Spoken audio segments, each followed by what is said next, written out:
주님의 은총과 평화가 오늘 예배 자리에 함께한 모든 분들에게 함께 하시기를 빕니다. 인간의 무분별하고 무절제한 삶의 결과로 바이러스가 인간의 삶 속으로 들어왔고, 그로 인해서 낯설고 또 불편하기 짝이 없는 삶이 이어지고 있습니다. 바이러스가 준 아픔이 크지만 그럼에도 미주 한인교회를 섬기시는 목사님들의 기도와 고민으로 이번 사순절 기도의 시간이 마련된 것은 또 보이지 않는 바이러스가 가져다 준 선물이 아닌가 합니다. 한인 교인들의 기도가 아침마다 이 땅을 조용히 울리고 있음을 생각하면 왠지 모를 감동이 솟아오릅니다. 소수 이민자로 알게 모르게 주눅들어 살아야 하는 우리들이지만 미전역 곳곳에서 한인 그리스도인들의 기도와 찬양으로 우리 자신과 우리들의 교회와 또한 이 땅을 신앙으로 새롭게 세워가려는 우리의 노력을 하나님도 기뻐하실 것입니다. 저는 미국 중부 미주리주에 있는 세인트 루이스 한인연합감리교회 이명균 목사입니다. 카디널스라는 야구팀이 있는 곳이기도 합니다. 도심지가 미시시피 강변에 자리 잡고 있어서 오래전 아프리카에서 평화롭게 살던 그 아프리카 주민들이 강제로 배로 실려와서 이곳에서 노예 매매 계약이 이루어졌던 일명 노예 시장이 있던 그런 슬픈 역사를 가진 눈물의 땅이기도 합니다. 오늘 아침 본문은 이사야서 36장 13절에서 16절 그리고 37장 1절에서 5절입니다. 새번역 성경으로 읽고 말씀을 나누도록 하겠습니다. 성경 본문이 두 부분이지만 내용이 잘 이어져서 끊지 않고 한 번에 읽겠습니다. 랍사게가 일어나서 유다말로 크게 외쳤다. 너희는 위대한 왕이신 아시리아의 임금님께서 하시는 말씀을 들어라. 임금님께서 이렇게 말씀하신다. 히스기야에게 속지 말아라. 그는 너희를 구원하여 낼 수 없다. 히스기야가 너희를 속여서 주님께서 너희를 구원하실 것이며 이 도성을 아시리아 왕의 손에 절대로 넘겨주지 않으실 것이라고 말하면서 너희로 주님을 의지하게 하려 하여도 너희는 그 말을 믿지 말아라. 히스기야의 말을 듣지 말아라. 아시리아의 임금님께서 이렇게 말씀하신다. 나와 평화 조약을 맺고 나에게로 나아오라. 그리하면 너희는 각각 자기의 포도나무와 자기의 무화과 나무에서 난 열매를 따먹게 될 것이며 각기 자기가 판 샘에서 물을 마시게 될 것이다. 히스기야 왕도 이 말을 듣고 울분을 참지 못하여 자기 옷을 찢고 베옷을 두르고 주님의 성전으로 들어갔다. 그는 국내 대신 엘리야김과 서기관 셈나와 원로 제사장들에게 베옷을 두르게 한 뒤에 이 사람들을 아모스의 아들 예언자 이사야에게 보냈다. 그들은 이사야에게 가서 히스기야 왕의 말씀이라고 하면서 이렇게 말하였다. 오늘은 환난과 징계와 굴욕의 날입니다. 아이를 낳으려 하나 낳을 힘이 없는 산모와도 같습니다. 주 그대의 하나님께서는 랍사게가 한 말을 다 들으셨을 것입니다. 랍사게는 살아계신 하나님을 모욕하려고 그의 상전인 아시리아 왕이 보낸 자입니다. 주 그대의 하나님께서 그가 하는 말을 들으셨으니 그를 심판하실 것입니다. 그대는 여기에 남아있는 우리들이 구원받도록 기도하여 주십시오. 히스기야 왕의 신하들이 이사야에게 가서 이렇게 말하니 아멘. 저는 사순절 새벽 기도 안내 메일 솟아오르라는 메일을 받고 저희 교회 교인들에게 다른 교회 목사님들의 말씀을 전해드릴 수 있는 좋은 기회라 생각하고 그래서 참석하겠다라고 했는데 그것이 이렇게 말씀을 준비해야 하는지는 생각도 못했습니다. 유계한 목사님으로부터 왜 설교를 올리지 않느냐, 혹시 연락받지 못했냐는 물론 이렇게 말씀하시지 않고 정중하게 표현하셨지만 그 전화를 받았을 때 마치 인터넷 바둑에서 마우스 미스를 한 당혹감이 이런 게 아닐까 하는 생각이 들었습니다. 매사에 더 신중하게 처신해야 되겠다는 다짐도 하게 됩니다. 그리고 뒤늦게 들었던 생각은 이 일을 진행하시는 목사님들도 아니 이 양반 누구야 하는 그렇게 하셨겠다는 생각이 듭니다. 저는 여러분들을 직접 볼 수는 없지만 한국 교인분들의 열심을 알기에 많은 분들이 예배 자리에 앉아 계실 것을 생각하면 감사하기도 하고 또 조심스럽기도 합니다. 이 불신의 시대에 하나님의 이름으로 모이는 우리들의 정성과 그 열심을 하나님 또한 기뻐하실 것입니다. 그런데 또한 여러분들의 이 귀한 시간을 망치지 않을까 하는 그런 부담스러운 마음이 제게 있습니다. 저의 마우스 미스에 가까운 그 일이 신의 한 수까지 바라진 않지만 패착이 되지 않았으면 하는 바람이 큽니다. 오늘 본문은 아시랴 왕 사네립이 유다를 침공했을 때의 이야기입니다. 기록을 보면 아시랴 왕 사네립은 군사 20만 명을 이끌고 남진 정책을 펴면서 이웃 나라들을 그야말로 무지막지하게 짓밟으며 남쪽으로 향해 내려오다가 마침내 유다까지 공격하기에 이릅니다. 남유다는 바람 앞에 서 있는 촛불 같은 그런 위기의 순간이었습니다. 이미 유다의 많은 성읍과 땅들은 아시리아의 사네립에게 짓밟히고 말았습니다. 이 대목을 전해주는 열왕기하 18장을 보면 겁에 질린 이 히스기야는 전령을 보내서 무조건 잘못했다며 용서해달라고 구하는 것을 보여줍니다. 그리고는 히스기야는 왕궁의 보물 창고에 있는 것을 그야말로 어디 빠진 게 없나 싶을 정도로 탁탁 털어서 내어줍니다. 성전 문과 기둥에 입혔던 금까지 벗겨서 내어주었으니 굴욕도 이만저만이 아닙니다. 하지만 이 히스기야의 읍소 전략은 처참하게 실패하고 말았습니다.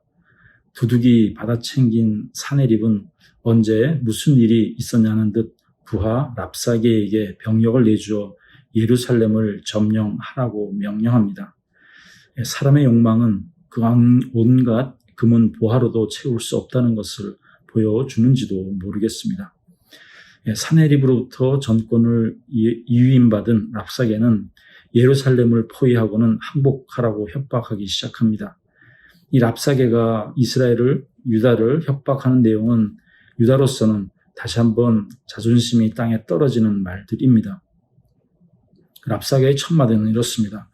내가 무엇을 믿고 이렇게 자신만만하냐 하는 것입니다. 그리고는 너희는 전쟁도 할 줄 모르고 전술도 없고 입으로만 싸울 거냐라고 하면서 마지막에는 자기는 하나님의 명령, 이스라엘을 멸망시키라는 그 명령을 받고 왔다라고 말합니다. 이것은 망발입니다. 하나님의 뜻을 함부로 말해서는 안 됩니다. 하나님의 뜻은 전쟁이 아니라 평화이기 때문입니다. 하나님께서 이스라엘을 불신앙에서 돌리시기 위해서 아시리아를 동원하셨다는 것은 이스라엘 백성 스스로 자신들의 그 허물을 돌아보며 참회하는 그런 반성적 차원에서는 고백할 수는 있습니다. 하지만 랍사게는 하나님의 뜻을 운운해서는 안 됩니다. 이것은 우리도 조심해야 할 부분이기도 합니다. 랍사게는 이스라엘 백성들의 사기를 떨어뜨리기 위해서 먼저 말로 온갖 공격을 하기 시작합니다. 그는 히스기야를 믿지 말라고, 히스기야가 구원해 줄 수 없다라고 말합니다. 이 말은 옳은 말입니다. 사람은 그가 누구라도 믿음의 대상이 될 수 없기 때문에 히스기야를 믿지 말라는 말은 옳습니다. 그리고 또한 구원은 하나님으로부터 오는 것이기에 히스기야가 구원할 수 없다는 말도 맞습니다. 하지만 랍사게가 말하려고 하는 것은 히스기야를 흠집내려는 것만이 아님을 우리는 잘 알고 있습니다. 그는 여호와 하나님을 부정하고 깎아내리고 있습니다. 너희의 신은 아시라의 왕을 또 아시라의 신을 이길 수 없다라는 말로 이어지기 때문입니다. 그리고 그는 성경에 등장하는 아름다운 평화에 대한 이미지를 가지고 유다 백성들을 유혹합니다. 나와 평화를 맺고 항복하면 각자의 포도나무와 무화과 나무의 열매를 따먹고 각자의 생물을 마실 수 있게 될 것이다 라고 말합니다. 이것이 사실 모든 사람들의 영원한 소망이 아니겠습니까? 그리고는 어떤 신도 아시라의 손을 이길 수 없다 하는 말을 덧붙입니다. 하지만 이 랍사가의 모든 말들 거짓인 거 우리는 다 알고 있습니다. 백성들은 마음으로 동요했을 것이지만 조용히 기다립니다. 그것은 히스기야가 아무 대꾸도 하지 말라고 말했기 때문입니다. 때로는 무시가 최선의 전략일 때도 있기는 합니다. 하지만 그 자그마한 예루살렘 성을 둘러싸고 있는 구름대처럼 많은 군인들을 보면서 모두가 불안에 떨지 않을 수 없었을 것입니다. 역사상 가장 악명 높았다고 소문이 나 있는 그 아시리아 군대들이 저지른 그동안의 악행을 그들이 모르지 않았을 것이기 때문입니다. 이 모든 상황을 겪으며 랍사게의 말을 듣고 있는 히스기야 왕은 찢어지는 심정으로 주님의 성전으로 향합니다. 그리고 신하들을 예언자 이사야에게 보내 자기의 비통한 심정을 알립니다. 오늘은 환난과 징계와 굴욕의 날입니다. 아이를 낳으려 하나 낳을 힘이 없는 산모와도 같습니다. 이 심정 이해할 수 있으신가요? 자기의 힘으로 어찌 볼 수 없는 그 무력감, 절통함, 그런 마음일 것입니다. 그리고 주 그대의 하나님께서 그가 하는 말을 들으셨으니 그를 심판하실 것입니다. 그대는 여기에 남아있는 우리들이 구원받도록 기도하여 주십시오. 히스기야는 간절한 마음으로 이사야 선지자에게 도움을 구하지만 실은 하나님께 청하고 있는 것입니다. 하나님은 그 히스기야의 말을 기도로 들으시고 이사야를 통해서 왕과 백성들을 위로하면서 사내립의 계획을 어떻게 좌절시키실지를 알려주십니다.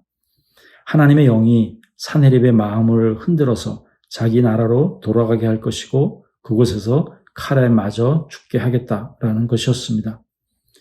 바로 지금 히스기야가 보여주고 있는 이 모습이 우리가 배워야 할 믿음이고 삶의 자세입니다. 히스기야는 자기에게 닥쳐온 그 문제를 하나님께 가지고 나아갔습니다. 그런데 우리는 어떤가요? 살다가 어려움을 만나면 먼저 도움을 받을 수 있는 유력한 사람이 없을까 두려워거리지 않으십니까? 그러다가 여의치 않으면 할 수 없다는 듯 하나님을 찾지는 않으십니까? 더 큰 문제는 이 기도가 저절로 되는 게 아니라는 데 있습니다. 평안할 때는 하나님을 잘 찾지도 않는 우리들이지만 그래도 평상시에는 하나님의 이름을 부르며 감사하고 찬양하는 일이 그리 어렵지는 않습니다.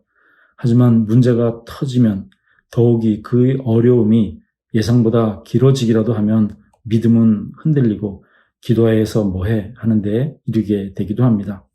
그러다가 아주 신앙에서 떨어져 나가기도 합니다. 하지만 우리는 그래서는 안 됩니다. 이것은 제가 여러분들을 겁주려는 것이 아니라 신앙을 떠난 이들의 삶이 그리 순조롭지 않다는 것을 우리는 잘 알고 있기 때문입니다. 우리가 하나님의 얼굴을 피해 숨을 곳이 어디에 있겠습니까? 우리는 하나님께 붙들린 사람들입니다. 그래서 우리는 하나님 안에서 우리의 모든 문제를 해결하고 해결받아야 합니다. 이게 우리 그리스도인이 가진 운명입니다. 그래서 평소에 행하는 이 기도 습관이 아주 중요합니다. 한국 군 훈련소에서 사용하는 말로 훈련에서의 땀 한 방울은 전쟁에서의 피 한 방울이다라는 말이 있습니다. 이것은 훈련의 중요성을 말하는 것입니다. 신앙도 훈련의 과정입니다. 기도는 더욱 그렇습니다. 그것은 그렇다고 기도를 오래도록 또 유창하게 해야 한다는 말이 아닙니다. 더욱이 기도는 남에게 보여주고 들려주기 위한 것이 아닙니다. 기도는 하나님과의 관계입니다. 평소에 기도로 훈련된 사람은 기도를 들으시고 응답하시는 하나님, 결국에는 모든 것을 통해 선을 이루어 주실 그 하나님에 대한 신뢰가 있기에 언제건 무슨 일이건 기도를 드릴 수 있습니다. 이 관계를 만들어가는 훈련이 중요합니다. 매일 기도하시되 시간을 정하시고 한두 번 아니라 꾸준히 하셔야 합니다. 이 사순절이 우리에게 그 기도의 습관을 만드는 좋은 기회가 될 것입니다. 평소에 기도로 하나님과의 관계가 잘 맺어져 있다면 우리가 어려움을 겪을 때 기도는 우리를 붙잡아주는 생명줄이 되어줄 것입니다. 오늘 본문 뒤에는 랍사게가 물러가면서 앞서 조롱하고 협박하던 그 말들을 편지로 써서 남기고 물러갑니다. 히스기야는 그 편지를 가지고 성전으로 올라갑니다. 그는 그 편지를 주님 앞에 펴놓고 기도를 드립니다. 히스기야는 기도합니다. 이 세상의 모든 나라를 다스리시는 오직 한 분뿐이신 그 하나님 앞에서, 그리고 하늘과 땅을 만드신 그 하나님 앞에 엎드려 사내립의 망언을 절대로 잊지 말아달라고 청하고 있습니다. 그리고 그의 손에서 구원해 주셔서 오직 주님만이 홀로 주 하나님이심을 알게 하여 달라라고 기도합니다. 기도는 응답되었습니다. 아시리아는 물러갔고 사내립은 살해당했습니다. 이스라엘의 평화가 찾아왔습니다. 이 모두는 하나님이 하신 일입니다. 시편 33편의 시인은 땅에 사는 사람들을 지켜보시는 하나님에 대해 이렇게 노래합니다. 군대가 많다고 해서 왕이 나라를 구하는 것은 아니며 힘이 세다고 해서 용사가 제 목숨을 건지는 것은 아니다. 나라를 구하는데 군마가 필요한 것은 아니며 목숨을 건지는데 많은 군대가 필요한 것은 아니다. 우리 눈에는 악이 이기는 것 같아도 결국에는 선이 이깁니다. 하나님이 선이시기 때문입니다. 믿음의 사람들은 믿음의 눈, 하나님의 눈으로 세상을 바라보아야 합니다. 하나님은 역사의 심판자이십니다. 이집트의 말과 기병대를 바다에 쳐넣으신 분이십니다. 하나님은 오만한 자들의 계획을 비웃으십니다. 세상의 자랑거리를 하찮은 것으로 만드십니다. 그래서 하나님을 믿는 우리는 하나님의 뜻이 승리하리라는 그런 확신을 가지고 살아갑니다. 그래서 이 불신의 세상에서 전쟁과 테러, 인종차별이 일상이 된 이 세상에서도 우리는 평화의 꿈을 잃지 않습니다. 코로나19 바이러스는 우리에게 많은 것을 가르쳐 주고 있습니다. 무엇보다도 각 나라들의 실력들이 훤히 드러나고 있습니다. 그동안 우리가 알고 있고 믿고 있었던 것들이 한순간에 다 무너지고 말았습니다. 과학기술의 그 허상을 알게 되었고 민주주의의 개념에 대해서도 또 국가의 역할에 대해서도 새롭게 깨닫게 되었습니다. 하지만 가슴 아픈 일은 우리의 모국 한국교회의 날개 없는 추락의 모습입니다. 우리는 오래전 유럽 교회의 그 가파른 하락세를 전해 들었고 그 여파는 미국의 교회를 거쳐 한국 교회로 이어질 거라는 그런 우려가 있었습니다. 오래전 읽은 유럽 교회의 실상을 엿보게 해주는 이야기가 생각납니다. 두 친구가 술잔을 기울이며 이야기를 나누다가 어느 정도 흥이 오르자 한 친구가 조용히 속삭이며 이렇게 말했다고 합니다.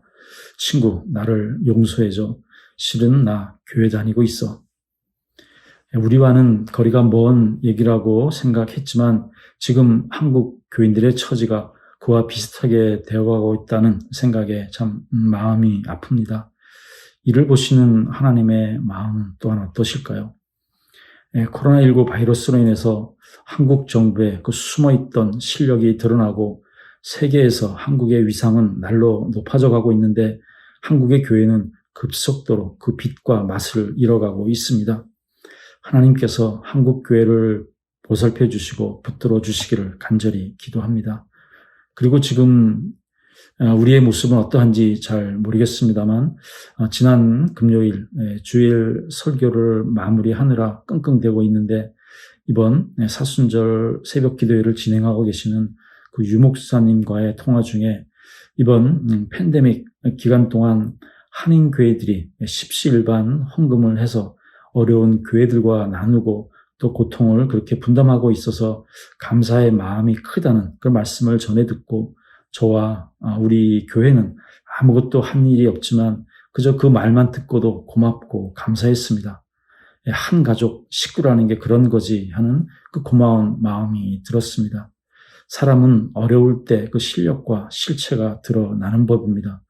저는 이런 모임까지 가능한 이 미국의 한인교회에 희망이 있다고 감히 말씀드리고 싶습니다. 물론 희망은 우리의 것이 아니라 희망은 하나님으로부터 오는 것입니다. 시간의 주인이 하나님이시기 때문입니다. 우리가 솟아오를 수 있는 것도 우리의 힘이 아니라 하나님이 주시는 힘이라고 믿습니다. 그 힘을 공급받을 수 있는 일은 기도에서 시작됩니다. 골리앗 앞에 선 다윗은 무력해 보였지만 하나님이 그를 꼭 붙들고 계셨고 다윗 또한 하나님을 붙들고 있었기에 이길 수 있었습니다. 히스기야와 이스라엘 백성들이 보여주는 모습 또한 그렇습니다. 히스기야도 이스라엘도 아시리아 앞에서 한낮의 바람 앞에 흔들리는 촛불 같았지만 그래도 하나님을 찾으며 하나님께 나아갔고 마침내 하나님의 보호하심을 힘입을 수 있었습니다. 하나님은 이 땅을 살피고 계십니다. 이 땅을 지으신 하나님은 이 세상이 어떻게 되든 말든 무심하게 뒷짐짓고 계시는 분이 아닙니다. 우리 눈에 보이지 않지만 하나님은 하나님의 백성을 살피고 계십니다. 하나님은 우리 한 사람 한 사람을 이름으로 기억하고 계십니다. 이 하나님을 신뢰하고 산다면 우리는 어떤 상황에서도 무너지지 않을 수 있습니다. 만약 무너진다 해도 그 자리는 하나님 앞이기에 하나님이 건네주시는 손 붙잡고 다시 일어설 수 있습니다. 우리는 성숙을 향해 나아가야 합니다. 언제까지 자기 문제에만 붙들려 있을 수 없습니다. 성숙한 신앙인은 나의 기도, 나의 바람이 이루어지는 것보다 하나님의 뜻이 나를 통해서 이루어지기를 기도하는 사람입니다. 내가 하나님을 설득하는 것이 아니라 내가 하나님께 설득당할 때 하나님의 뜻이 이루어지는 것 아니겠습니까? 더 나아가 남 잘되는 것을 배합하지 않고 진심으로 기뻐할 수 있는 사람이 성숙한 사람입니다. 오늘도 기도로 시작하고 또 우리 자신과 이 땅을 기도로 깨우려는 우리 모두에게 말할 수 없는 탄식으로 우리를 위해 기도하시는 성령 하나님의 도우심을 힘입기를 주님의 이름으로 기원합니다. 아멘.